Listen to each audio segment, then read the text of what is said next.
everyone! Welcome back to our channel. Today I'm going to show you how to find royalty-free vector images using Google. This is super useful if you need free vector graphics for your website, blog, or design projects. Let's dive in. So here we are on google.com.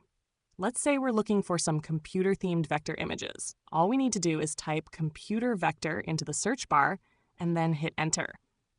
Once we get the search results, click on the Images tab to see all the available images related to computer vectors.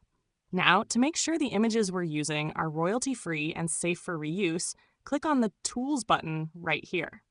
Next, a few new options appear below. Click on Usage Rights and then select Creative Commons licenses. This will filter out the results, so you only see images that are free to use. Now you can scroll through and pick the vector image that works best for your project. Just remember to always double-check the licensing terms and give proper attribution if required. And that's it!